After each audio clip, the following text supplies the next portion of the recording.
Innal hamdalillah nahmaduhu wa nasta'inu wa nastaghfiruh wa na'udzu billahi min syururi anfusina wa min sayyiati a'malina may yahdihillahu fala mudilla lahu wa may yudlil fala hadiya lahu.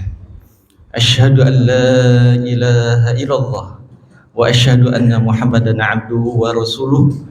La awistaqamu ala tariqah la asqainahum ma'an ghadaqa. Amma ba'd.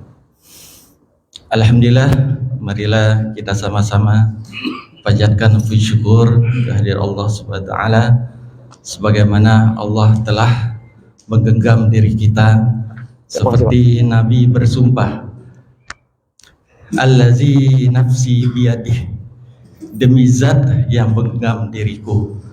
Allah lah yang mengatur segala urusan makhluknya yang ada di langit dan yang ada di bumi. Sehingga Allah gerakan hati kita, Allah gerakan langkah-langkah kita, sehingga kita bisa hadir di masjid yang mulia ini untuk melaksanakan ibadah-ibadah yang Allah perintahkan. Mudah-mudahan kehadiran kita di majelis ilmu yang mana di dalamnya terdapat taman-taman surga dan fadilah-fadilahnya, keutamaan-keutamaannya dilimpahkan kepada kita sekalian. Amin amin ya rabbal alamin. Salawat dan salam marilah kita curahkan kepada baginda Nabi Allah, Nabi besar Muhammad sallallahu alaihi wasallam beserta keluarga, sahabat dan kita sebagai pengikutnya sampai di akhir zaman nanti. Hadirin jamaah Masjid Al-Muhajirin yang dimuliakan Allah, alhamdulillah di pekan kelima, yaitu di bulan September, masih tanggal 14 Rabiul Awal 1445, kita Allah masih tetap istiqomahkan dalam menuntut ilmu, yaitu kajian ilmu, kajian pada subuh pada pagi hari ini, dan insya Allah akan disampaikan oleh Ustadz Beni Ardiansyah. Dan kita doakan pula mudah-mudahan beliau dalam keadaan sehat walafiat. Tema yang kita bahas adalah Allah maha baik dan menerima yang baik. Diambil dari kitab hadis Arba'in An-Nawawiyah, yaitu hadis ke-10. Padahal kita setiap di bulan Ramadan, yaitu kultum Ramadan, jamaah-jamaah sering membacakan hadis Arba'in, dan sekarang kita membahas lebih terperinci lagi, yaitu hadis nomor 10 Arba'in tersebut. Sebelum diawali, marilah kita membaca basmalah. Bismillahirrahmanirrahim. Tafadhal Mas Ustaz.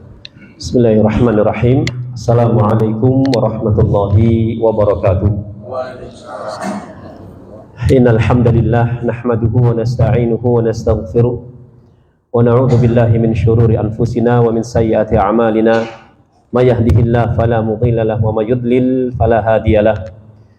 Asyhadu an la ilaha illallah wahdahu la syarika lah wa asyhadu anna Muhammadan abduhu wa rasuluh, amma ba'd.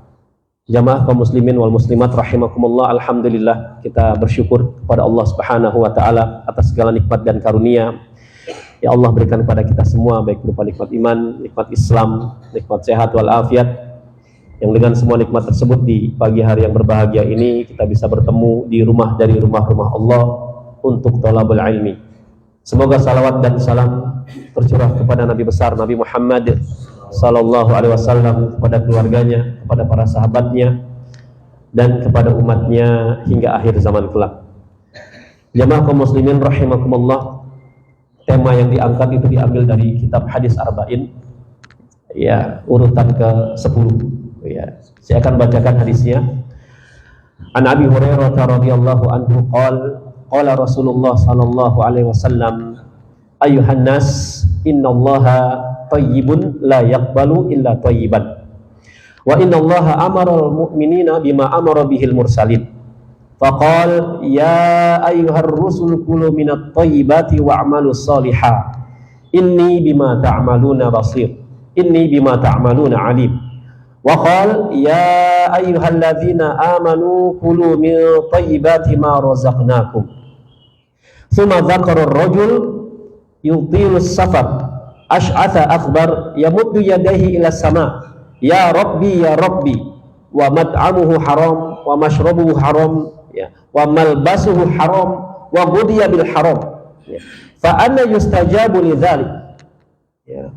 Dari Abu Hurairah radhiyallahu anhu yang mengatakan bahwasanya Nabi SAW bersabda ya, innallaha thayyibun la yaqbalu illa thayyiban. Sesungguhnya Allah itu maha baik, tidak menerima kecuali yang baik-baik saja. Kemudian kata Nabi SAW, dan sesungguhnya Allah Subhanahu wa ta'ala memerintahkan orang-orang yang beriman dengan apa yang Allah perintahkan kepada para rasul. Allah Subhanahu wa ta'ala berfirman, ya ayyuhar rasul, wahai para rasul, makanlah oleh kalian makanan yang baik ya, dan beramalah kalian dengan amal soleh. Sesungguhnya aku maha mengetahui terhadap apa-apa yang kalian lakukan. Kemudian juga Allah berfirman, ya ayyuhallazina amanu, wahai orang-orang yang beriman, makanlah oleh kalian yang baik-baik dari rezeki yang kami berikan kepada kalian. Kemudian Rasulullah SAW ya, menceritakan tentang seorang pemuda. Kata Nabi SAW, yutilus safar ya, seorang laki-laki yang sudah lama dalam melakukan perjalanan musafir. Kemudian kata Nabi SAW, as'atha akhbar, rambutnya acak-acakan dan berdebu, bajunya dipenuhi dengan debu ya. Kemudian dia menengadahkan tangannya ke langit seraya mengucapkan ya Rabbi ya, wahai Rabbku, wahai Rabbku. Kemudian kata Nabi SAW, sedangkan makanannya haram ya, minumannya haram, pakaiannya haram, kemudian semua yang tumbuh dari badannya dan berkembang dari hal-hal yang haram ya. Maka kata Nabi, lantas bagaimana Allah akan mengabulkan doa orang ini ya. Jamaah kaum muslimin rahimakumullah, hadis ini diriwayatkan oleh salah seorang sahabat yang mulia yang bernama Abu Hurairah radhiyallahu anhu ya, Abu Hurairah radhiyallahu anhu. Sekarang kita akan bahas sekilas mengenai biografi Abu Hurairah radhiyallahu anhu. Nama asli beliau ya, Abu Hurairah siapa jemaah? Ada yang tahu nama asli Abu Hurairah? Yang tahu boleh pulang. Kalau ditanya pemain bola tahu. Kita sudah dengar, sering mendengar Abu Hurairah ya. Nama aslinya siapa? Abdurrahman ibnu Sakhr. Ini nama asli Abu Hurairah. Abdurrahman ibnu Sakhr. Mengapa diberikan kunyah Abu Hurairah? Ya, ternyata ada ceritanya jemaah. Ya. Diceritakan bahwasanya ya, suatu hari kenapa beliau dipanggil dengan kunyah Abu Hurairah? Beliau ini seorang penggembala kambing dulunya. Abu Hurairah penggembala kambing. Kemudian di sela-sela menggembala kambing di siang hari, beliau ini sering bermain dengan seekor kucing. Ya, seekor kucing. Ya. Kemudian jika malam sudah tiba, ya, seekor kucing tersebut diletakkan di atas pohon. Diletakkan di atas pohon oleh Abu Hurairah. Kemudian Abu Hurairah pulang ke rumahnya. Ya. Dan kebiasaan ini terus berjalan. Ya. Kebiasaannya Abu Hurairah ketika sedang menggembala kambing, mainan kucing. Kalau malam tiba ditaruh di atas pohon. Sehingga teman-teman sebayanya menjuluki beliau dengan sebutan Abu Hurairah. Artinya apa? Sang pemilik kucing kecil. Sang pemilik kucing kecil. Ya. Siapa tadi nama Abu Hurairah? Abdurrahman ibnu Sakhr. Nama kunyahnya Abu Hurairah. Kenapa? Karena beliau senang dengan binatang yaitu kucing. Ya. Ini menunjukkan bahwasanya kita disunahkan untuk memiliki nama kunyah. Sebagaimana Nabi pun memiliki nama kunyah. Pertanyaannya siapa nama kunyah Nabi SAW? Abul Qasim. Abul Qasim. Mengapa Abul Qasim?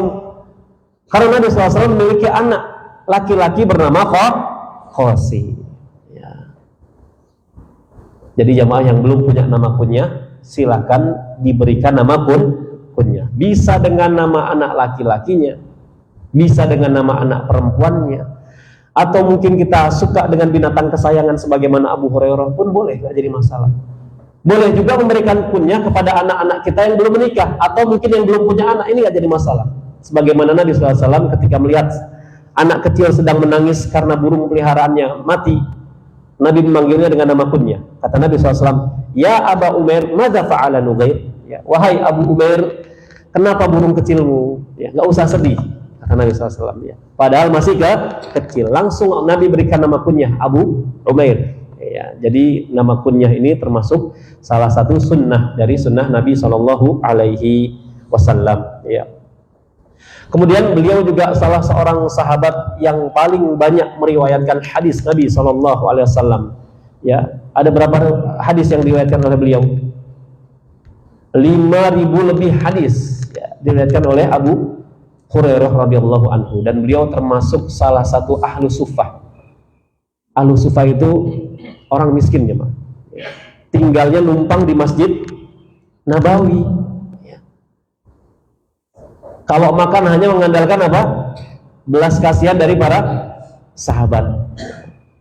Jadi kalau Nabi nggak makan, ahlu sufah juga tidak makan. Namun kalau Nabi makan, insya Allah ahlu sufah juga ikut makan. Sampai pernah dalam suatu hari, saking laparnya Abu Hurairah itu nggak mau meminta jemaah dan mengikat perutnya dengan batu diikat kencang. Masya Allah, tidak mau meminta meskipun dalam keadaan lapar. Ya.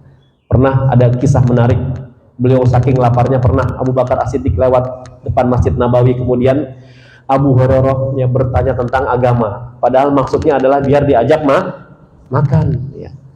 Setelah bertanya dengan Abu Bakar As-Siddiq dijawab, namun tidak kunjung juga mengajak makan. Ya sudah. Ya.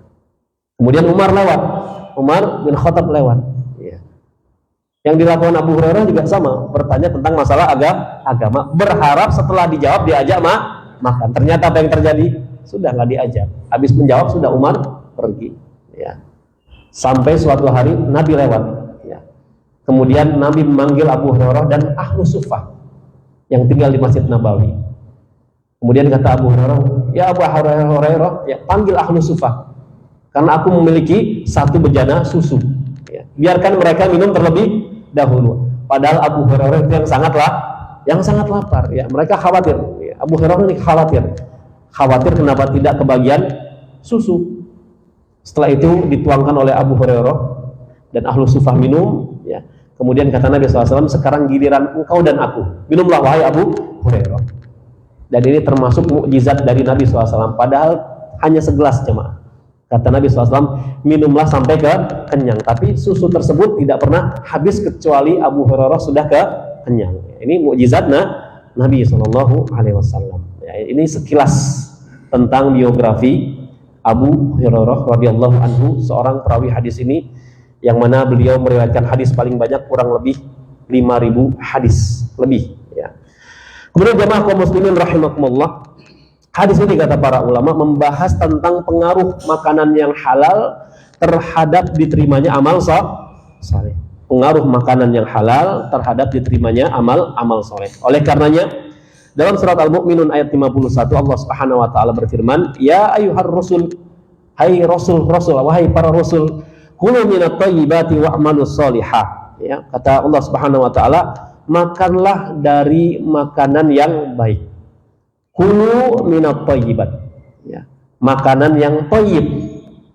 Kalau dikatakan thayyib, maka sudah pasti halal.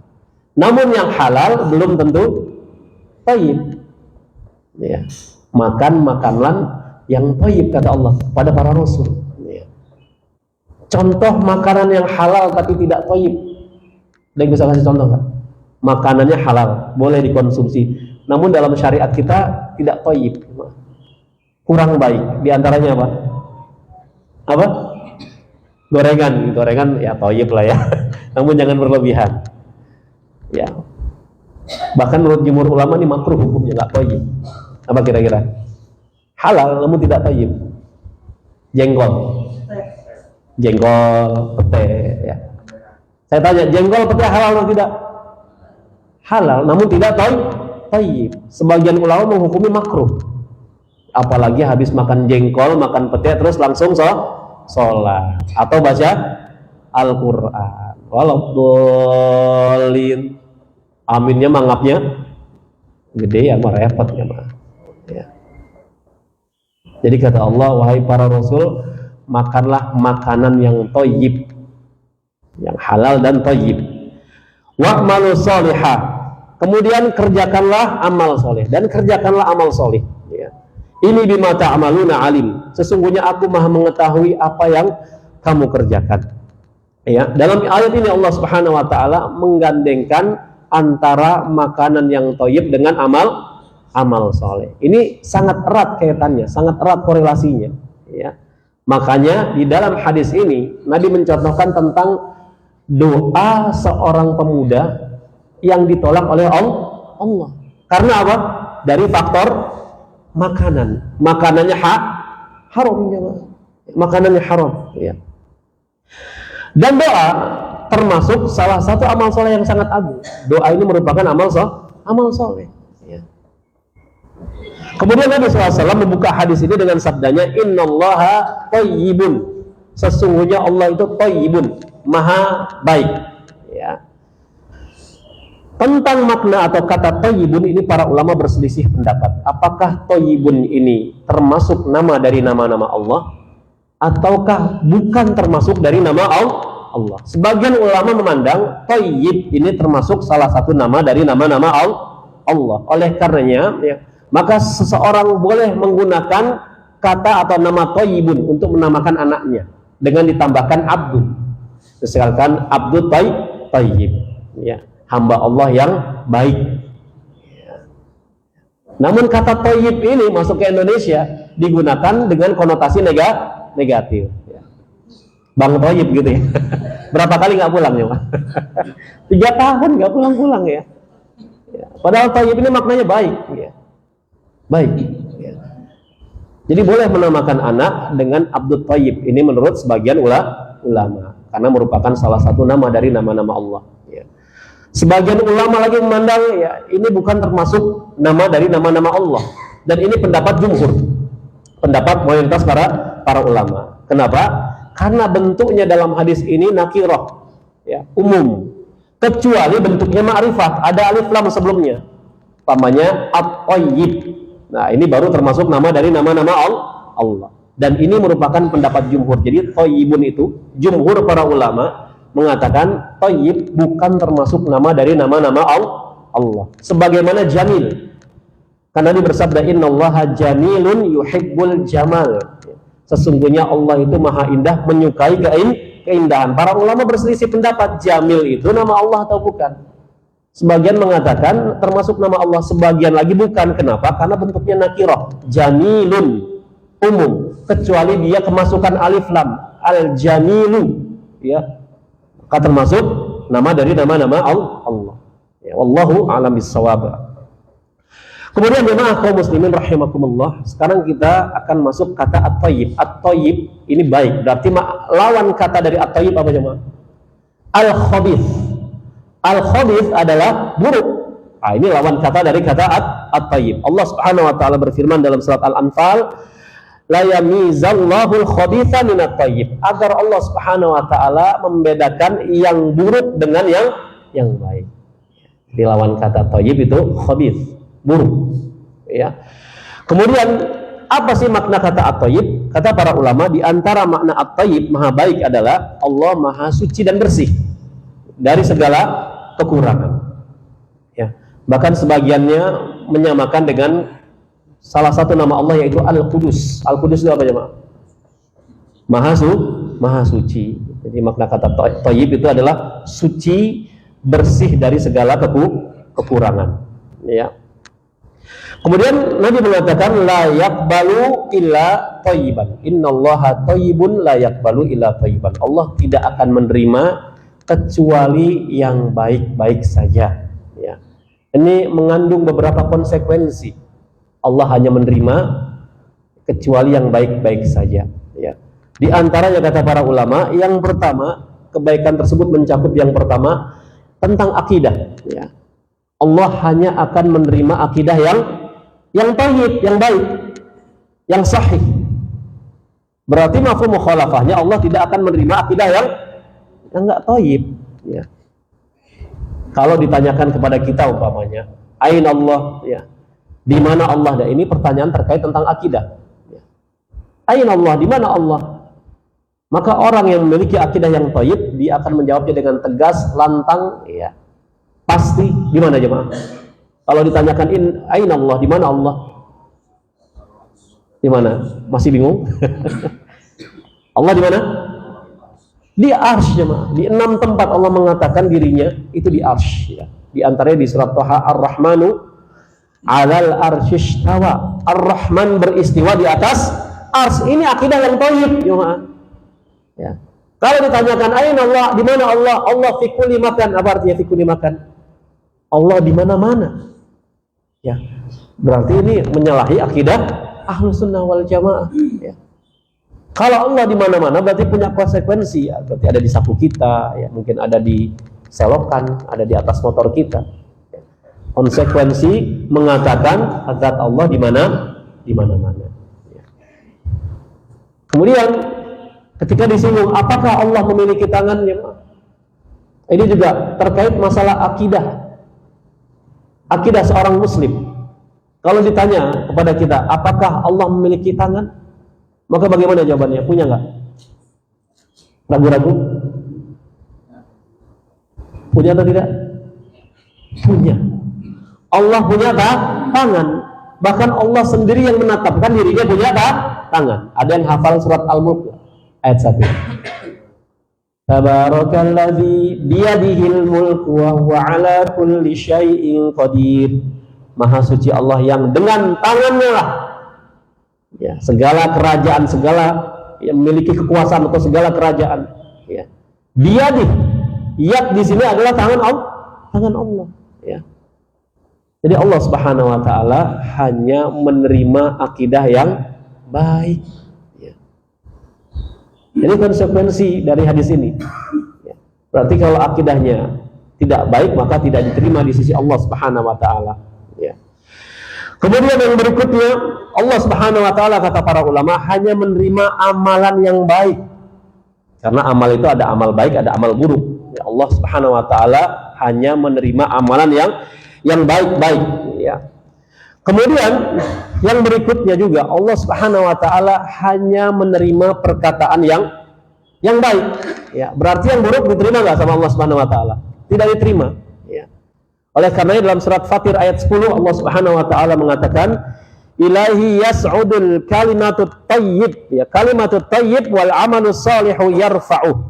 Kepada Allah Subhanahu wa taala yas'adu, naik, ya, al kalimatut thayyib, perkataan-perkataan yang thayyib, ya.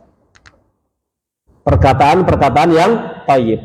Termasuk di antara perkataan yang baik apa jemaah? Fa inna asdaqal hadithi kitabullah. Sebaik-baik perkataan adalah Al-Qur'an. Ya, kata Allah, yas'adu. Hanya kepada Allah naik, diangkat perkataan-perkataan baik. Dan sebaik-baik perkataan kata Nabi SAW adalah Al-Qur'anul Karim. Jadi kalau kita baca Al-Qur'an, ini perkataan yang baik. Bahkan sebaik-baik perkataan kata Nabi SAW. Maka diangkat ke sisi Allah Subhanahu wa taala perkataan-perkataan baik ini. Kapan diangkatnya? Pertanyaannya, kapan diangkatnya perkataan baik tersebut dan amal-amal baik tersebut? Di hari apa, jemaah?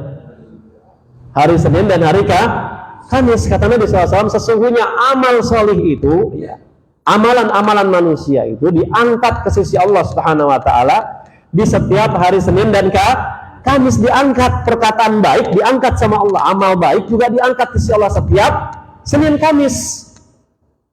Dan aku suka, kata Nabi SAW, ketika amalanku diangkat ke sisi Allah sedangkan aku dalam keadaan berpuasa. Maka Nabi merutinkan puasa Senin Kamis. Alasannya apa?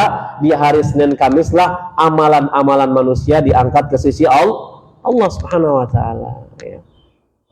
Jadi perkataan yang baik diantaranya sebaik-baik perkataan adalah Al-Quran, diangkat si Allah. Maka jamaah rahimakumullah, termasuk bentuk amal soleh yang paling mudah, ya, dikerjakan oleh seorang muslim adalah membaca Al-Quran, ya.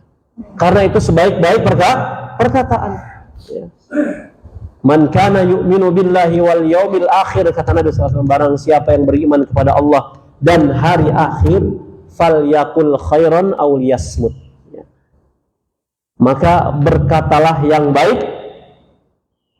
Namun kalau nggak bisa berkata dengan baik, lisan kita nggak bisa digunakan dengan hal-hal yang baik, maka diam. Maka ada peribahasa dalam masyarakat kita, diam itu emas. Namun terkadang bicara itu mutiara gitu ya. Jadi nggak harus diam terus. Kalau ada kemungkaran, ya masa olah anak nggak mau sholat, diam. Ya. Bicara jamaah, nasihati anak kita. Ya. Jadi segala bentuk amal soleh itu diangkat ke sisi Allah di setiap hari Senin dan Kamis. Kemudian peristiwa penting yang kedua di hari Senin dan Kamis, kata Nabi SAW adalah yuftahu atau tuftahu abwabul jannah yaumal itsnin wal khamis. Ya. Dibuka pintu-pintu surga di setiap hari Senin dan hari Kamis. Ya, itu dua peristiwa penting di setiap hari Senin dan hari Kamis. Ya. Jadi kalau kita berkata-kata, perhatikan yang keluar dari lisan kita, pastikan baik jemaah. Ya, baik, apalagi mengandung manfaat kepada orang lain. Ya. Karena hidup di dunia ini hanya sekali, jangan sampai lisan kita ini bisa menjerumuskan kita ke dalam api neraka. Ya. Dalam hadis yang diriwayatkan Abu Daud, pernah terjadi kasus jemaah, pernah terjadi kasus, ya. Salah seorang sahabat Nabi SAW mengeluh, mengadu kepada Nabi SAW di Masjid Nabawi. Kemudian kata beliau, ya Rasulullah, inna fulanah, sesungguhnya tetanggaku si fulanah itu, dia tidak menyebutkan nama, ya. Sesungguhnya si fulanah itu rajin sholat malam di sepertiga malam. Berarti orang ini berilmu dan beramal, punya ilmu, dia tahu keutamaan sholat malam di sepertiga malam, ya. Kemudian paginya puasa sunnah, Senin, Kamis, Ayamul Bid dan sebagainya. Berarti si fulana ini punya ilmu, kemudian mengamalkan ilmunya. Kemudian sedekah fi sabilillah. Berarti si fulana ini punya ilmu, dia tahu keutamaan sedekah, dia amalkan. Kemudian dia juga tilawah, berjuz-juz dari Al-Qur'an dia habiskan. Berarti si fulana ini tahu keutamaan baca Quran, kemudian diamalkan. Namun ketika dia keluar dari rumahnya, wahai Rasulullah, ya, lisannya senantiasa menyakiti hati tetangganya, koleganya, teman-temannya, karib kerabatnya, bahkan orang tuanya, ya. Maka apa kata Nabi SAW? Laisa fiha khair, ya. Tidak ada kebaikan pada dirinya. Padahal salat malam itu kebaikan, puasa sunnah kebaikan, tilawah kebaikan, ya. Sedekah kebaikan. Laisa fiha khair, tidak ada kebaikan pada dirinya. Wahia min ahli nar, kata Nabi SAW. Dan dia termasuk penduduk api neraka. Ahli ibadah tapi tidak bisa menjaga lisannya. Kalau masalah ibadah nomor 1, ya. Namun nggak sinkron sama apa? Lisannya. Ada nggak? Ada nggak? Ada aja, ya. Ada. Yang nggak awamnya, yang nggak udah ngaji, ada aja jemaah, ya. Ibadahnya nggak sinkron sama lisan, berarti ada yang salah atau tidak? Ada yang salah berarti, ya. Kalau semakin bagus ibadahnya, bertakwa kepada Allah, dia bisa menjaga lisannya. Kemudian diadukan juga, namun aku juga memiliki tetangga si fulanah, ya, wahai Nabi, ya. Dia sholat hanya yang wajib saja, sholat 5 waktu saja, tidak pernah menambah dengan yang sunnah. Puasa hanya puasa Ramadan, ya. Kemudian kalau ada keju di rumahnya, dia sedekah dengan sepotong keju, dipotong dulu baru sedekahkan, ya. Sedikit dari yang dia baca dari Al-Qur'anul Karim. Namun ketika dia keluar dari rumahnya, wahai Nabi, dia bisa menjaga lisannya dari menyakiti hati tetangganya, bisa jaga lisan, hati orang tuanya, karib kerabat dan sebagainya. Apa kata Nabi SAW? Dia min ahlil jannah, dia termasuk penduduk surga, ya. Makanya kata Nabi, aktsaru man yudkhilul jannah taqwallah wa husnul khuluq, ya. Di antara amalan yang paling banyak menyebabkan manusia masuk ke dalam surga ada 2. Yang pertama taqwallah, yang kedua husnul khuluq, akhlak yang mulia, ya. Taqwallah hubungannya antara seorang hamba dengan Allah, hablum minallah, ya. Husnul khuluq, akhlak yang mulia antara manusia dengan manusia lainnya, hablum minan nas. Antara hablum minallah dengan hablum minan nas ini harus seimbang. Kalau nggak seimbang, kasusnya kayak tadi itu, hablum minallahnya kencang, bagus, ya, masya Allah, ya. Kalau ditanya salat malam, puasa sunnah nggak pernah ketinggalan, namun tidak bisa menjaga lisan. Kata Allah, wailul likulli humazatil lumazah, ya, celaka bagi orang-orang yang suka mengumpat, mengejek, membuli, memfitnah, menggibah dan lain-lain. Ya, apa kata Allah? Wail, celaka, ya. maka ancamannya neraka hutomah. Wa ma adraka ma hutomah. Ya. Jadi Allah tidak akan menerima kecuali kata-kata yang baik-baik saja, yang baik saja. Kemudian jemaah kaum muslimin rahimakumullah, Rasulullah SAW yang mencontohkan tentang dampak buruk dari makanan haram dalam hadis ini. Dampak buruk dari makanan yang haram. Apa dampaknya? Tidak diterima amal ibadah seseorang. Salah satu faktornya yaitu mengkonsumsi makanan yang haram. Entah zatnya yang haram, entah cara mendapatkannya yang haram, sama saja. Zatnya halal umpamanya, ya. Beras umpamanya, nasi halal atau haram? Halal, tapi cara mendapatkan nasinya itu, ya, dengan jalannya haram, ini juga tertolak, ya. Oleh karenanya salah satu amal soleh yang paling agung adalah doa. Kan orang ini berdoa aja, pemuda tadi berdoa kepada Allah Subhanahu Wa Taala, ya. Makanya kata Nabi SAW, ad-du'a huwal ibadah.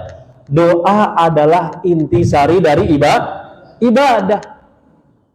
Ya, doa adalah intisari dari ibadah. Sehingga doa ini karena ibadah harus ditunjukkan kepada Allah Subhanahu Wa Taala. Jangan dipalingkan doa kita kepada selain Allah. Ada nggak sekarang ya sebagian masyarakat Muslim berdoa kepada selain Allah? Ada, ya, ada, ya. Di kuburan-kuburan keramat, ya, mereka berdoa kepada selain Allah. Alasannya ziarah kubur, tapi ketika ziarah kubur ada acara plus, ya. Jadi ziarah kubur plusnya apa? Minta sama orang yang dianggap soleh yang sudah mati. Ya.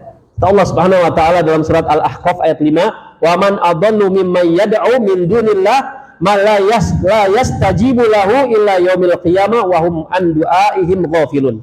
Dan siapakah yang lebih sesat, kata Allah Subhanahu Wa Taala, daripada orang yang menyembah sesembahan selain Allah, kemudian, ya, yang tidak dapat memperkenankan doanya, yang tidak dapat mengabulkan doanya.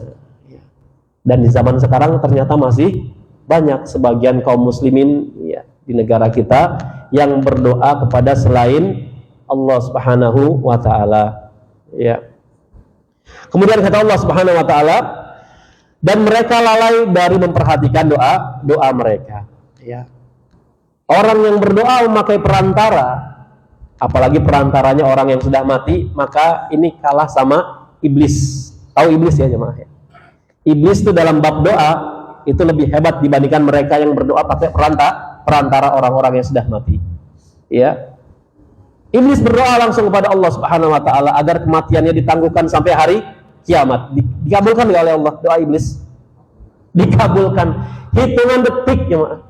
Iblis berdoa langsung kepada Allah tanpa perantara, ya, dikabulkan. Hitungan detik iblis berdoa, ya, langsung Allah ijabah. Sekarang, ya, sebagian kaum muslimin berdoa itu harus kemana? Ke kuburan keramat dulu, minta sama siapa? Syekh Fulan, ya, Ustadz Fulan yang sudah meninggal, ya, Mbah Fulan dan sebagainya. Berarti dalam bab doa, ya, orang-orang semacam ini kalah dengan iblis saja doa langsung kepada Allah dikabulkan, masa kita nggak mau doa langsung, harus pakai perantara, ya. Oleh karenanya Nabi SAW, ya, di dalam hadis ini menyebutkan sifat-sifat sebab terkabulnya doa, ya.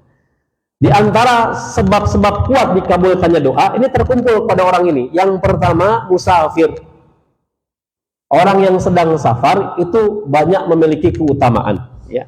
Dalam sebuah hadis Nabi SAW mengatakan, "Salatu da'awatin mustajabatun la syaka fihinna." Ada 3 doa yang Allah akan kabulkan, la syaka fihinna. Tidak ada keraguan padanya.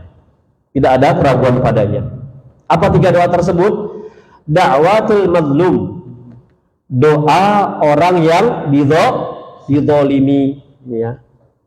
Doa orang yang dizolimi ini doanya tembus ke langit ke-7. Hati-hati jemaah. Kalau kita menzalimi orang tersebut berdoa, maka siap-siap. Di antara bentuk kezaliman adalah menunda-nunda bayar hutang padahal dia mampu membayarnya. Ini zalim atau tidak? Ya. Harusnya sudah dibayar malah traveling, kemudian fotonya diupload di medsos, padahal masih punya hutang. Ada nggak orang semacam ini? Banyak, tapi di sini nggak ada, di sana Pak adanya. Jauh pokoknya, nggak tahu di mana. Di sini Masya Allah ya, alhamdulillah. Ya. Nggak beda Pak, enggak. Ini zalim, ya, zalim jemaah. Hati-hati. Doa orang yang zalim itu tembus ke langit ketujuh. Namun kalau kita dizalimi, doa yang baik-baik saja, ya, kasih hidayah ya Allah, berikanlah hidayah kepada tetanggaku si fulan, berikanlah dia rezeki agar dia cepat melunasi hutang, gitu doanya, ya. Kemudian yang kedua, wa da'watul musafir, ya. Doa orang yang sedang safar, doanya diijabah, nggak ada pembatas, langsung diijabah. Makanya jamaah kalau sedang safar naik mobil umpamanya, nggak usah nyetel apa musik, perbanyak doa, ya. Bedanya khalik sama makhluk itu beda aja, Mak. Kalau makhluk itu diminta sekali, dua kali mungkin ngasih, ya. 3 kali, 4 kali marah, ya. Apalagi dimintanya detail. Beda sama khalik, Allah Subhanahu wa taala. Semakin banyak permintaan, bahkan semakin detail, maka Allah semakin apa? Marah atau senang? Senang, ya, senang, ya. Jamaah pernah nggak minta sendal jepit? Belum pernah ya? Ini ada salah seorang ulama habis ngajar nih, dikisahkan ulama ini habis ngajar, ya, kemudian ketika ingin pulang, ya, mencari sendalnya hilang, sendal jepit coba, ya, sendal jepit. Kemudian dia lantas mengangkat tangannya ke langit, berdoa, ya, kepada Allah, minta ganti sendal jepit, sendal jepit, ya. Mungkin bagi kita remeh lah sendal jepit, ya. Kalau kita mungkin kalau kehilangan, ya ganti sepatu lah, dari sepatu mungkin, ya. Minta sendal jepit, ya. Hitungan detik muridnya punya inisiatif, beli ke warung, dihadiahkan untuk sang guru. Masya Allah. Hal yang dianggap sebagian orang remeh, tapi tidak, ya, dengan para ulama, minta kepada Allah sendal jepit. Allah, sendal jepit saya hilang, tolong ganti yang lebih baik, baru, ya.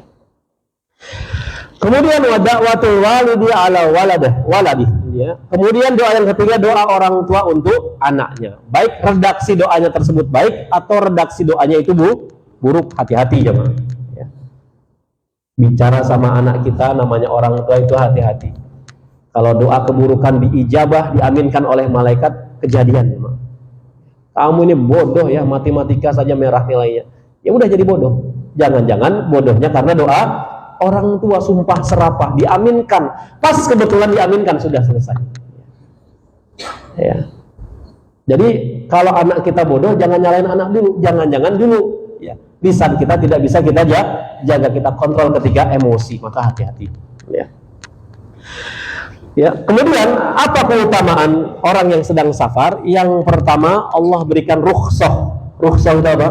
Keringanan, ya, diantaranya apa? Sholatnya bisa dikosor. Sholat yang 4 rakaat diringkas, dikosor menjadi 2. Kalau yang 2 boleh dikosor nggak? Ya berarti habis dong kalau dikosor, ya.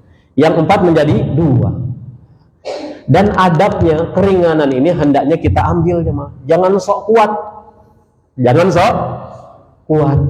ya. Kalau kita dikasih keringanan sama bos aja diambil, ya. Dikumpulkan semua pegawai sama bos, pegawaiku, ya, kalian aku kasih keringanan Sabtu dan Ahad libur, diambil atau tidak? Kira-kira diambil nggak sama pegawainya? Ambil, gitu, ambil, ya.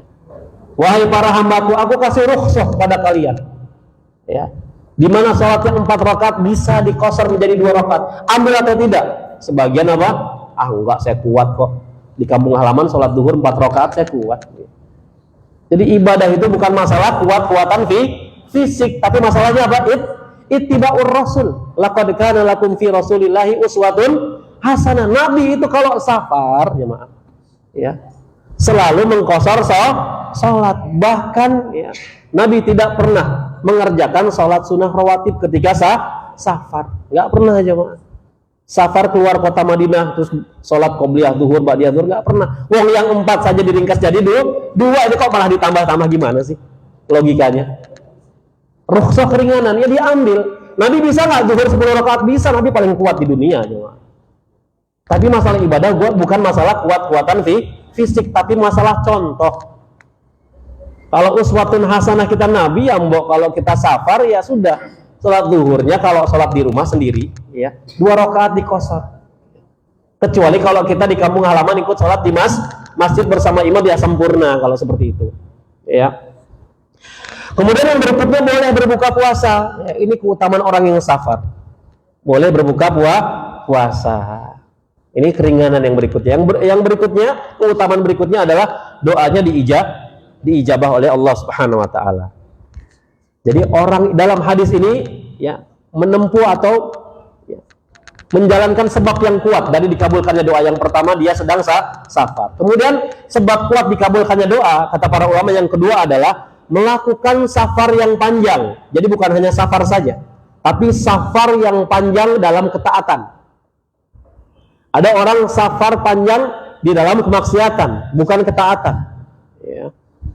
Nah, sebagian para ulama memandang orang di dalam hadis ini dia melakukan safar, yutilus safar, kata Nabi SAW, melakukan perjalanan safar yang panjang. Ini safar dalam rangka ketaatan, kata sebagian para ulama. Ya. Di antara safar dalam rangka ketaatan, di antaranya berjihad. Jihad itu safarnya panjang, jemaah, bisa berbulan-bulan. Ya. Dulu Nabi dan para sahabat kalau perang itu nggak tentu pulangnya, bisa 3 bulan, ya, bisa 4 bulan baru pulang. Ya, dulu kan belum ada apa? WhatsApp gitu kan. Makanya Uwais Al-Qarni itu dari Yaman ketika minta izin sama ibunya yang lumpuh, rindu kangen dengan Nabi, jadi izinkan sama ibunya. Ya udah Uwais, kamu boleh bertemu Nabi di Madinah. Jalan kaki Uwais dari Yaman ke Madinah. Saking rindunya ingin melihat rupa Nabi SAW. Begitu sampai di rumah Aisyah radhiyallahu anha, apa kata Aisyah? Nabi dan para sahabat sedang perang. Kalau perang ya, pulangnya nggak tentu, bisa berbulan-bulan. Bisa berbulan-bulan. Akhirnya Uwais ingat pesan ibunya, ketemu atau tidak ketemu langsung pulang. Ya, akhirnya Uwais ingat pesan ibunya, beliau langsung pulang. Ya. Baik, jadi di antara safar yang panjang itu jihad fisabilillah. Kemudian haji, panjang nggak perjalanan haji? Panjang. Begitu juga umroh. Jadi yang kedua sebab kuat dikabulkannya doa adalah melakukan safar yang panjang dalam ketaatan. Dalam ketaatan. Sebab kuat yang ketiga, sebab kuat dikabulkannya doa, yaitu kata para ulama, asy'atsa akbar, rambutnya berantakan, acak-acakan dan dipenuhi debu. Ini sebab kuat dikabulkannya doa. Kenapa? Ini menunjukkan, kata para ulama, bahwa kondisi orang tersebut dalam hadis ini jauh dari kesombongan. Jauh dari kesombongan. Rambutnya acak-acakan, ya, penuh dengan debu-debu pasir dari gurun. Ya. Dan kata para ulama, ya, orang ini juga menunjukkan kehinaan dan kerendahan diri di hadapan Allah Subhanahu wa Ta'ala. Ya. Dan ini merupakan sebab kuat dikabulkannya doa. Kerendahan diri. Kita kan selalu mengagungkan apa? Kepala kita. Maka kata Nabi SAW, amma sujudu fajtahidu fid du'a. Adapun sujud, maka bersungguh-sungguhlah kalian dalam berdoa. Ini perintah dari Nabi. Adapun ketika sujud, maka kalian bersungguh-sungguhlah dalam berdoa. Faqaminun an yustajaba lakum. Karena sangat besar kemungkinan doamu akan diterima oleh Allah. Ketika sujud, ya, kepala yang kita hormati, yang kita banggakan, ya, kemudian kita rendahkan. Ini sebagai bentuk penghambaan kita kepada Allah. Bahkan posisinya lebih rendah dibandingkan bokong kita, ya enggak? Posisi kepala ketika sujud kan lebih rendah daripada bokong. Ini merupakan apa? Salah satu bentuk penghambaan diri kita kepada Allah Subhanahu wa Ta'ala. Penghinaan diri kita kepada Allah Subhanahu wa Ta'ala. Dan ini merupakan sebab dikabulkannya doa, ya. Kemudian juga Nabi bersabda, rubba asy'atha madfu'in bil abwab. Ya. Terkadang ada orang yang rambutnya acak-acakan, ya, yang berantakan. Namun kalau kita mengetuk, orang tersebut mengetuk pintu rumah seseorang, kemungkinan akan ditolak. Ya. Assalamualaikum, begitu dibuka, waduh, rambutnya berantakan. Jangan-jangan ODGJ, ya, tutup lagi. Ya. Namun lihat kata Nabi, lau aqsama 'ala Allah la abarrahu. Namun jika dia bersumpah atas nama Allah, maka Allah akan kabulkan sumpahnya. Ya. Dari sini kita belajar jangan sampai memandang rendah orang lain secara zahir. Zahir. Assalamualaikum, kita nggak kenal, padahal orang alim, cuman karena mungkin perjalanan jauh, habis naik motor berantakan nggak rambut kalau nggak pakai helm? Berantakan. Ya. Tiba-tiba ditutup lagi pintunya. Namun kalau dia berdoa kepada Allah, maka Allah akan ijabah doanya. Berarti rambut acak-acakan dan dipenuhi debu merupakan sebab kuat dikabulkannya doa. Ya.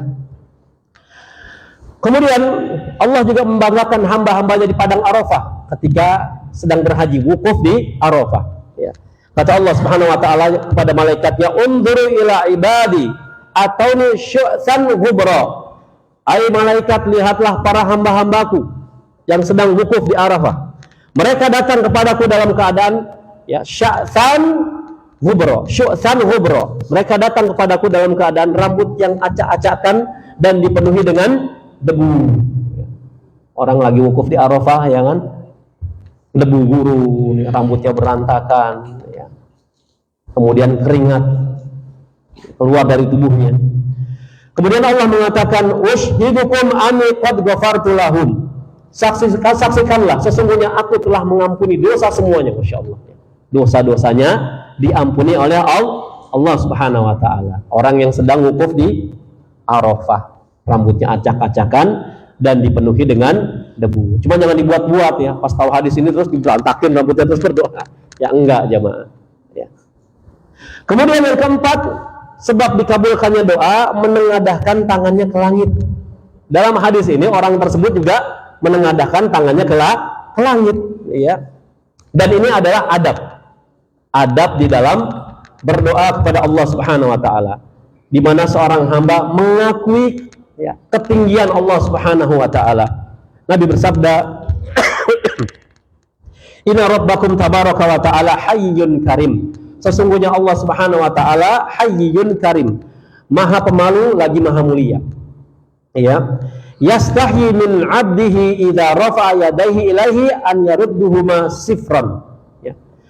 Allah Subhanahu Wa Taala malu jika ada hambanya yang mengangkat tangannya ke langit berdoa kepada Allah Subhanahu Wa Taala, kemudian Allah Subhanahu Wa Taala mengembalikan tangannya dalam keadaan kosong atau tidak dikabulkan. Ya, jadi salah satu adab dan sebab kuat dikabulkannya doa kepada Allah adalah mengangkat tangan ke langit. Dan para ulama ya berbeda dalam memandang bagaimana cara mengangkat tangan ke langit ketika berdoa kepada Allah. Ketika sholat Jumat, jemaah, khatib Jumat berada di atas mimbar, maka cara mengangkat tangannya sebagaimana Nabi mengangkat tangan ketika memimpin doa dalam sholat Jumat. Bagaimana caranya? Dengan cara mengisyaratkan jari telunjuk ke langit. Allahumma ighfir lil muslimina wal muslimat wal mu'minina wal mu'minat. Ini dilakukan khatib ketika berdoa di dalam sholat Jumat. Beda lagi ketika memimpin sholat istisqa.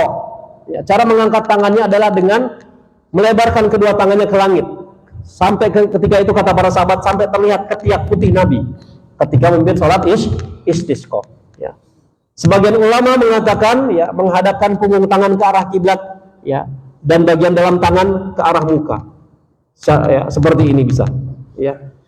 Atau bisa juga kata sebagian para ulama ya menutup muka dengan kedua tangannya kemudian berdoa seperti ini jemaah. Ini juga boleh. Kemudian jemaah kaum muslimin rahimakumullah ya, yang kelima, sebab kuat dikabulkannya doa adalah bertawasul. Bertawasul dengan rububiyah Allah. Bertawasul dengan rububiyah Allah Subhanahu Wa Taala. Dan orang ini bertawasul dengan rububiyah Allah. Orang ini mengucapkan dalam hadis ini, ya Rabb, wahai Rabbku. Dan ini termasuk salah satu sebab kuat terkabulkannya doa. Ya. Di antaranya banyak disebutkan dalam firman Allah Subhanahu Wa Taala di surat Al-Isra ayat 24, wa qur rabbirhamhuma kama rabbayani shaghira. Di situ ada kata rabbirhamhuma, bertawasul dengan ya asmaul husna Allah Subhanahu Wa Taala. Kemudian dalam surat Nuh, Rabbighfirli wali walidayya waliman dakhala baitiya mu'minan walil mu'minina wal mu'minat. Ya. Begitu juga dalam surat Ibrahim tentang doa Nabi Ibrahim yang bertawasul dengan ya rububiyah Allah. Rabbana taqabbal minna innaka antas samiul alim. Jemaah tahu enggak doa ini diucapkan Nabi Ibrahim ketika menyelesaikan atau meletakkan satu persatu batu untuk mendirikan Ka'bah. Ya. Jadi setelah meletakkan batu pertama, Rabbana taqabbal minna innaka antas samiul alim. Batu yang kedua, Rabbana taqabbal minna. Ya Allah, terimalah amalku ini. Padahal bangun Ka'bah. Khawatir amalannya tidak diterima. Kalau kita gimana? Kepedean. Ya enggak? Kepedean amalnya diterima sehingga nggak pernah doa apa? Rabbana taqabbal minna. Habis ngaji ya, pede amalnya diterima, belum tentu. Ya. Habis puasa sunnah nggak pernah berdoa Rabbana taqabbal minna innaka antas samiul alim. Nabi Ibrahim setiap meletakkan batu membangun Ka'bah mengucapkan doa karena khawatir amalannya tidak diterima. Ya. Begitu juga doa Nabi Adam ya dan istrinya, qala rabbana zalamna anfusana wa illam taghfir lana wa tarhamna lanakunanna minal khasirin. Bertawasul dengan rububiyah Allah, ini merupakan sebab kuat dikabulkannya doa ya. Kemudian yang keenam, mengulang-ulang dan merengek-rengek dalam doa juga termasuk sebab dikabulkannya doa, sebagaimana pemuda dalam hadis ini. Orang ini juga merengek-rengek dan mengulang-ulang doa, ya Rabbi ya Rabbi, ya kabulkanlah doaku. Dan ini merupakan sebab kuat dikabulkannya doa. Ibnu Mas'ud mengatakan, wa kana idza da'a thalathan, bahwa Rasulullah SAW apabila beliau berdoa maka beliau melakukan pengulangan 3 kali. Ya. Jadi doa itu boleh dilakukan secara berulang-ulang, 3 kali pengulangan, lebih besar kemungkinannya untuk diijabah. Ya. Rabbana taqabbal minna innaka antas samiul alim. Rabbana taqabbal minna innaka antas samiul alim. Rabbana taqabbal minna innaka antas samiul alim. Kata Ibnu Mas'ud, Nabi biasa kalau berdoa diulangi sebanyak 3 kali. Kalau kita gimana? Sekali aja cukup, capek gitu. Capek jemaah. Tapi kalau ngegosip 1 jam nggak capek ya. Enggak lah, bukan di sini, sono tuh. Ya. Dan boleh juga ya merendahkan diri, menghinakan diri sebelum berdoa, merengek-rengek dulu sebagaimana doa Nabi Zakaria. Ya, mengakui kehinaannya, kekurangannya, boleh jemaah. Ya. Ini termaktub dalam surat Maryam ayat 4 sampai 5. Di mana Nabi Zakaria berdoa kepada Allah, qala rabbi ya inni wahanal azmu minni ya. Nabi Zakaria mengatakan, ya Tuhanku, ya Allah, sesungguhnya tulangku telah lemah ya. Tulangku telah lemah. Ini mengakui kekurangan dirinya. Ya Allah, tulangku ini telah lemah ya. Washta'ala ra'su syaiban ya. Kemudian kepalaku telah dipenuhi dengan uban. Udah tulangnya lemah, rambutnya udah banyak uban ya.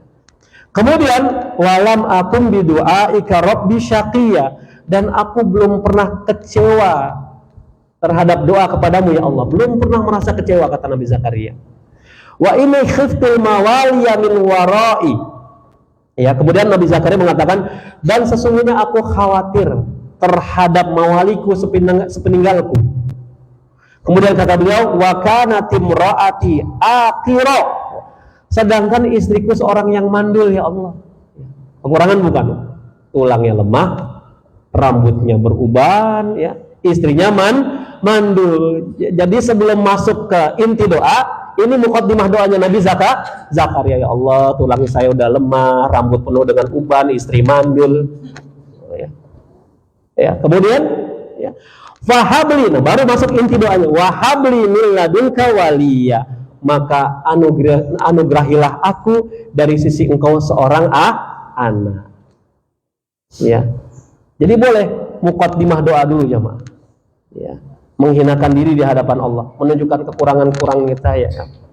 Ya Allah ya, saya udah 20 tahun ini rumah masih kontrak ya, cicilan banyak ya, arisan ada 10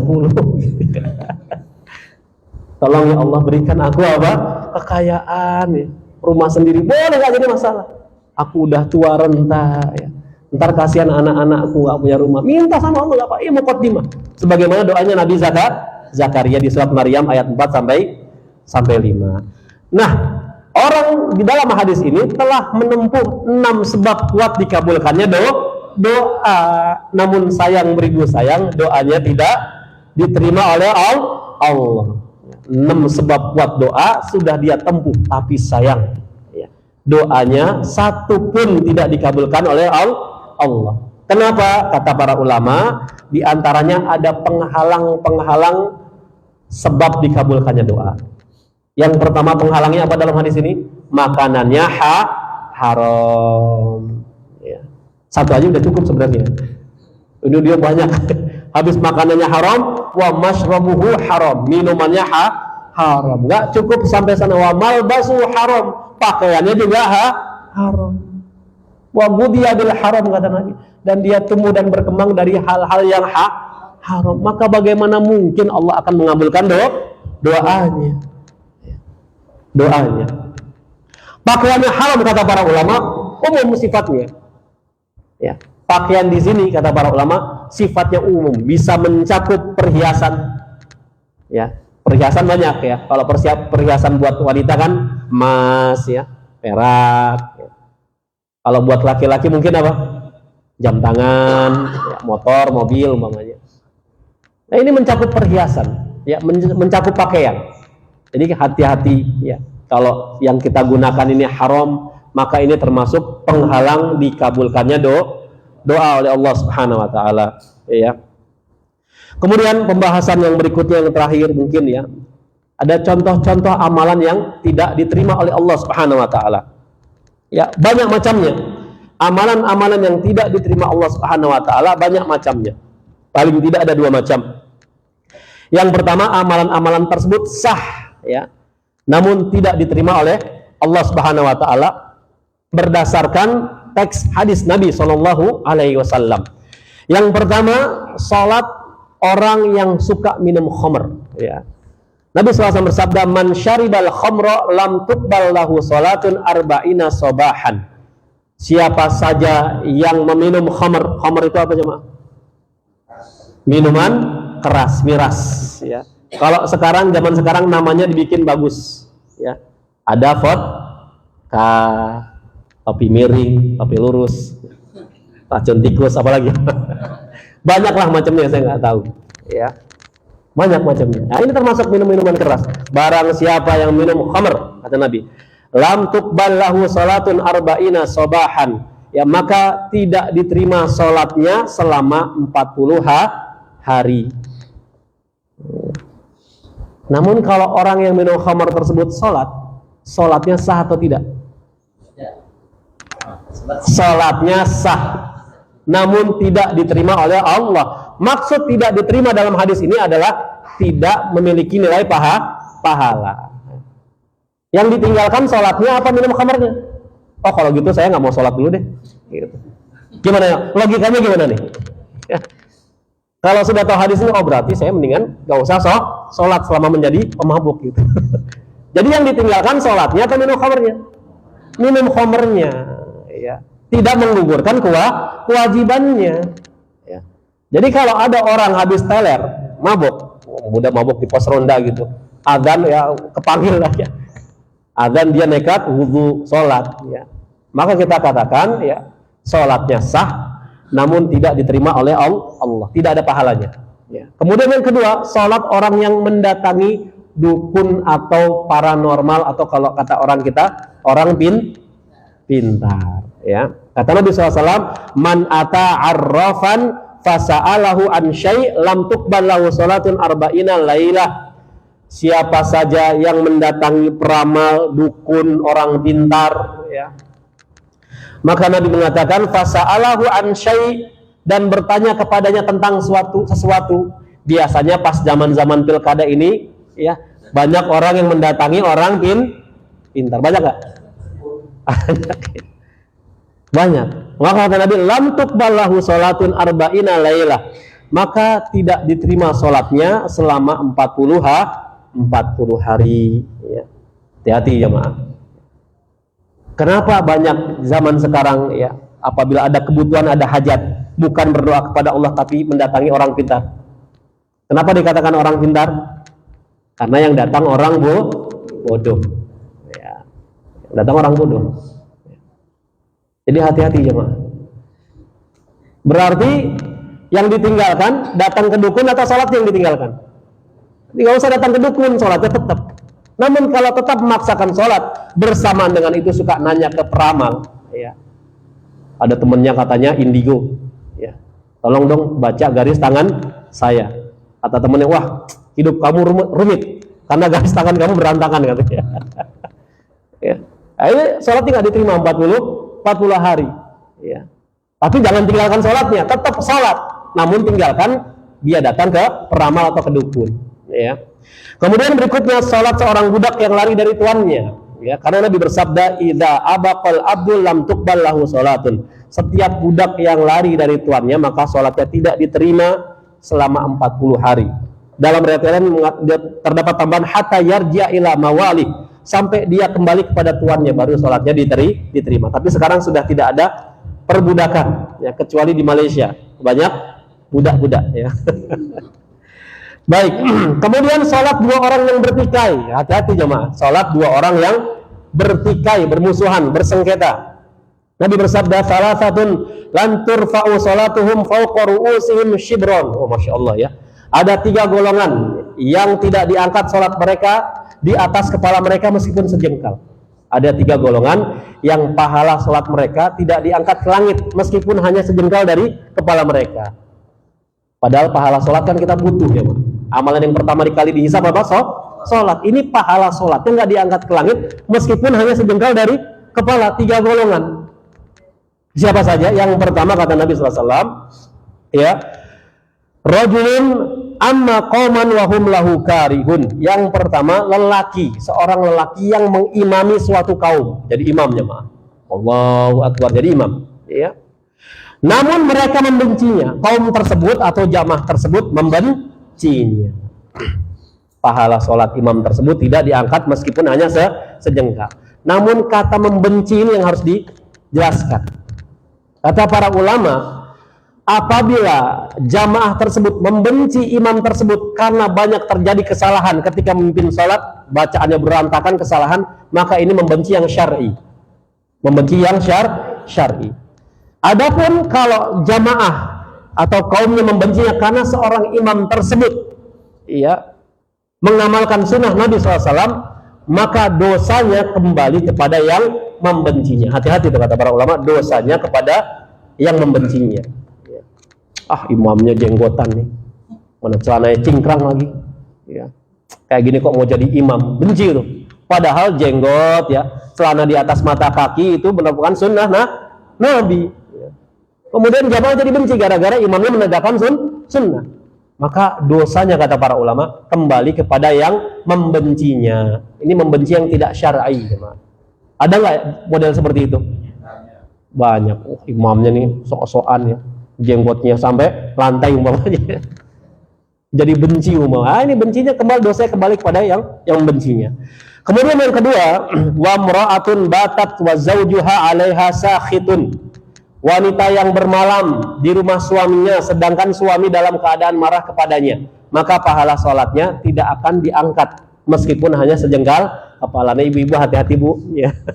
Wanita yang bermalam di rumah suaminya, ya, tidur sama suami di rumahnya, ya. Namun sayang sekali, ya, suaminya dalam keadaan marah kepadanya, ya. Maka pahala sholat istri tersebut tidak diangkat ke sisi Allah meskipun hanya sejengkal dari kepalanya. Tapi marahnya marah yang syar'i, bukan marah perkara yang remeh-temeh, enggak. Perkara yang syar'i, jemaah. Kemudian yang ketiga, ya, kata Nabi SAW, wa akhawani mutasorimani. Yang ketiga adalah 2 saudara yang saling bertikai. Ya, ini juga pahala sholatnya tidak diangkat meskipun hanya sejengkal kepala sampai 2 orang ini saling kembali bermaafan, ya.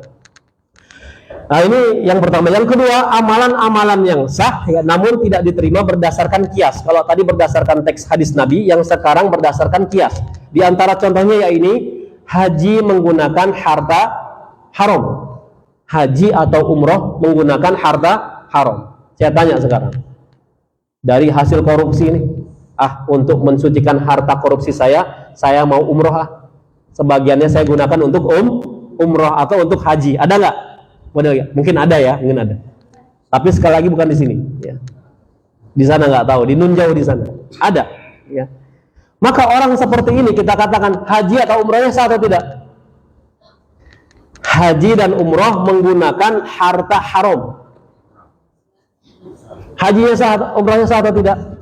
Haji dan umrahnya sah, namun tidak diterima oleh Allah, kata para ulama. Maksudnya apa? Tidak berpahala. Berarti yang ditinggalkan haji dan umrahnya atau korupsinya? Ya korupsinya, ya sabar dulu, jangan pakai harta korupsi kalau untuk ke tanah suci. Kenapa? Karena innallaha thayyibun la yaqbalu illa thayyiban. Allah itu maha baik, ya, tidak menerima kecuali yang baik-baik saja, ya. Kemudian ada hadis, ya, dari Imam At-Tabrani, wa idza kharaja bin nafaqatil khabithah, dan jika seorang berhaji dengan harta yang haram, ya, fawada'a rijlahu fi gharzi, lalu dia menaruh kakinya di pelana binatang tunggangannya, dan dia menyeru fanada labbaik, ya, labbaik Allahumma labbaik, nadahu munadin minas sama, kemudian maka malaikat di langit menyerunya, kata malaikat tersebut, la labbaik wala sa'daik, ya, la labbaik wala sa'daik, zaduka haram, bekalmu haram, ya, wa nafaqatuka haram, ya, biayamu haram, ya, wa hajjuka ghairu mabrur, dan hajimu tidak sempurna dan tidak mabrur. Hadis ini diriwayatkan oleh Imam Tabrani, meskipun sanadnya dhaif, namun maknanya sahih, kata para ulama. Sanad hadis ini dhaif, namun maknanya sahih, ya. Jadi kalau mau umroh ke tanah suci masa pakai uang rampasan, ya, atau uang korupsi, maka walaupun hajinya sah namun tidak diterima oleh Allah Subhanahu wa taala. Begitu juga yang kedua, wakaf dengan uang haram atau dari tanah yang haram umpamanya, ya. Ini juga kita katakan wakafnya sah, namun tidak diterima oleh Allah Subhanahu wa taala. Wakaf buat kepentingan umum dari tanah sengketa umpamanya. Tanahnya masih sengketa, belum jelas, masih syubhat, milik dia atau bukan, ya. Kemudian dia wakafkan padahal bukan miliknya, maka wakafnya sah namun tidak diterima oleh Allah Subhanahu wa taala. Ya, yang terakhir, bersedekah dengan harta haram. Ya. Umpamanya dari riba umpamanya, ya. Dia bekerja di instansi ribawi umpamanya, ya. Kemudian dia sedekahkan, ya, dari penghasilannya, maka kita katakan sedekahnya sah namun tidak diterima oleh Allah Subhanahu wa taala. Baik, mungkin ini yang bisa saya sampaikan, mudah-mudahan bermanfaat. Masih ada sisa sedikit, saya kembalikan kepada moderator Pak Arif, silakan Pak.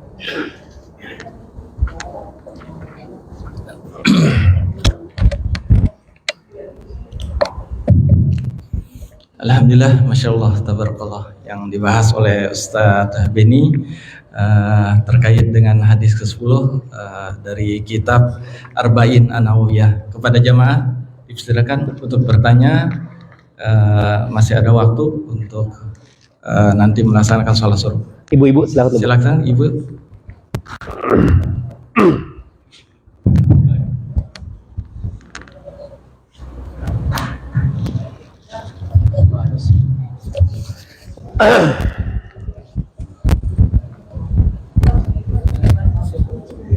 Assalamualaikum warahmatullahi wabarakatuh. Waalaikumsalam warahmatullahi wabarakatuh. Ini Ustadz, saya kemarin itu dapat cerita dari teman. Ada teman dia yang sudah gagal ginjal. Kemudian dia melakukan pengobatan dengan meminum air seninya yang pertama. Selama 3 bulan, ternyata gagal ginjalnya menjadi baik. Nah, dari segi yang di Islam, apakah ini diperbolehkan? Karena air seni itu kan najis, walaupun itu untuk pengobatan, apakah diperbolehkan? Baik. Wassalamualaikum warahmatullahi wabarakatuh. Waalaikumsalam warahmatullahi wabarakatuh. Air seni kita atau air kencing kita ini termasuk najis. Sesuatu yang najis. Sesuatu yang najis ini, ya, dalam syariat kita tidak boleh digunakan untuk berobat kecuali dalam kondisi darurat. Kecuali dalam kondisi darurat. Maksud darurat di sini maksudnya sudah tidak ada obat lagi sama sekali, nggak ada obat sama sekali. kemudian kita kalau tidak berobat dengan hal tersebut, kita akan mati. Ini namanya darurat. Ya. Maka dalam hal darurat ini diperbolehkan. Namun, kalau kondisinya tidak darurat, masih ada obat lainnya, masa iya berobat dengan air kencing? Ya. Kecuali dengan air kencing onta, hadisnya sahih. Kata Nabi SAW, ya, terdapat obat pada air kencing onta. Maka salah satu teman saya pernah mengamalkan hadis ini. Dia pergi ke Ragunan, ya, beli air kencing onta. Rahimahullah, sekarang beliau telah meninggal, ya. Beliau berobat, ya, dengan air kencing onta, ya. Alhamdulillah, sembuh. Beli di Ragunan, ya, jamaah kalau mau coba boleh, ya. Ragunan dulu beli air kencing onta. Ini ada hadisnya sahih, Bu. Ya. Namun kalau air kencing kita itu najis, ya. Kalau masih ada obat yang lain, gunakan yang lain yang halal, yang thayyib. Ya. Seorang muslim itu, ya, ketika dilanda penyakit, tertimpa penyakit, maka hendaknya yang pertama kali dia lakukan adalah berobat dengan Al-Qur'an. Karena kata Allah, syifa'u lima fis sudur. Al-Qur'an adalah syifa, penyembuh, obat bagi setiap penyakit, baik penyakit hati maupun penyakit fisik. Jadi kalau kita sakit, ya, berobat dulu dengan Al-Qur'an. Surat yang paling utama untuk berobat adalah surat Al-Fatihah, dan kita semua hafal. Ya. Pegang bagian yang sakit, baca Al-Fatihah berulang-ulang, nggak jadi masalah. Setelah itu tempuh langkah yang kedua, Tibun Nabawi dengan hijamah bekam, ya, mengkonsumsi minyak zaitun, ya, kemudian jintan hitam, ya. Habatus sauda, kata Nabi, sesungguhnya dalam habatus sauda itu terdapat obat bagi setiap penyakit ila sa'am, kecuali kematian, ya. Kemudian banyak lagi, ya, madu dan sebagainya. Baru setelah itu bersama dengan itu kita juga ke dokter, ya, ke dokter spesialis dan sebagainya. Nah, ini langkah yang harus hendaknya ditempuh oleh setiap muslim ketika tertimpa penyakit. Ya, wallahu a'lam bishawab. Iya. Ya. Baik. Assalamualaikum warahmatullahi wabarakatuh. Iya. Suatu saat ada jamaah mau ke masjid, tapi yang dimakan itu makanan yang halal, tapi korbannya itu dikolor. Iya. Terus kebanyakan generasi kita itu atau orang-orang itu bisa tahu dari Pak. Iya. Suka merokok. Iya. Meskipun harus mungkin tahu sama orang itu baru pas awalnya tidak mau karena mampu. Baik. Ya. Ada orang mengkonsumsi jengkol, ya, pete, kemudian langsung pergi ke masjid. Ya. Ada makanan-makanan yang dimakruhkan dalam syariat kita, di antaranya apa? Jengkol dan pete. Ini hukumnya makruh, tidak sampai tingkatan haram, enggak. Makruh itu artinya dibenci. Jadi ketika kita sudah mengkonsumsi jengkol, pete, ketika mau sholat berjamaah ke masjid, hendaknya bersiwak dulu, sikat gigi. Kenapa? Ketika kita sholat, kemudian kita membaca Al-Quran, baik di dalam sholat ataupun di luar sholat, maka ada dua golongan yang mendengarkan bacaan Quran kita. Yang pertama golongan jin, yang kedua golongan malaikat. Cuman kaifiatnya berbeda, cara mendengarkannya berbeda. Adapun golongan jin, ketika manusia membaca Quran, mereka mungkin mendengarkan, ada yang duduk mungkin, ada yang berdiri. Namun kalau golongan malaikat mendengarkan bacaan Quran manusia, dan diriwayatkan dalam hadis Nabi SAW, mereka meletakkan mulut-mulutnya di hadapan mulut pembaca Al-Quran. Bayangkan ya, kalau habis makan jengkol, ya, baca Quran, apa nggak kasihan sama malaikat yang meletakkan mulutnya, ya. Dan malaikat, kata para ulama, merasa tersakiti sebagaimana manusia tersakiti, ya. Jadi kalau kita mau sholat atau mau baca Quran, habis makan makanan yang bau, ya, makan jengkol, makan pete dan sebagainya, maka hendaknya sikat gigi dulu. Karena kalau tidak menzalimi jamaah yang lain, menzalimi jamaah yang lain. Jadi buat tidak khusyuk. Udah diganggu khinzib, diganggu juga aroma pete dan jengkol. Khinzib tahu ya, setan mengganggu dalam sholat. Udah khinzib diganggu juga aroma yang kurang sedap. Wah, repot jamaah. Ya. Jadi hendaknya sikat gigi terlebih dahulu, ya. Sholatnya sah, ya. Hanya saja makanannya makruh, ya, makruh. Ya, Allahu a'lam bishawab. Iya.